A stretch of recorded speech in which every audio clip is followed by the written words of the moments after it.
Kami ucapkan selamat datang dan selamat mengikuti rangkaian acara launching Kampung Bebas Narkoba atau KBN Polresta Banda Aceh, Kampung Mulia, Kecamatan Kuta Alam, Kota Banda Aceh pada hari ini Selasa, tanggal 2 April 2024 akan segera kita mulai. Para undangan dan hadirin yang saya hormati,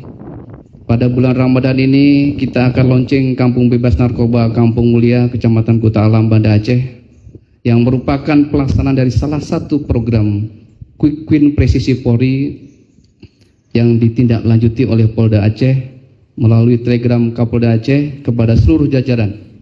untuk membuat program Kampung Bebas Narkoba, di mana sebelumnya Polresta Banda Aceh telah membuat program yang sama untuk desa yang berada di wilayah Kota Banda Aceh, yaitu Kampung Lampulo, Kecamatan Kuta Alam, Kota Banda Aceh. Syukur alhamdulillah, pelaksanaan Kampung Bebas Narkoba Kampung Lampulo telah mendapat prestasi juara 1 tingkat provinsi Aceh dan juara 2 tingkat nasional.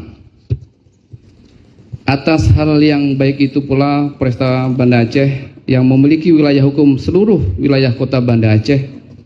dan sebagian wilayah Kabupaten Aceh Besar memandang perlu mencanangkan program Kampung Bebas Narkoba ini juga dilaksanakan termasuk desa-desa yang masuk di wilayah Kota Banda Aceh. Sehingga dari hasil analisa data kami menentukan pencanangan program Kampung Bebas Narkoba Kota Banda Aceh adalah Kampung Mulia, Kecamatan Kuta Alam, Kota Banda Aceh.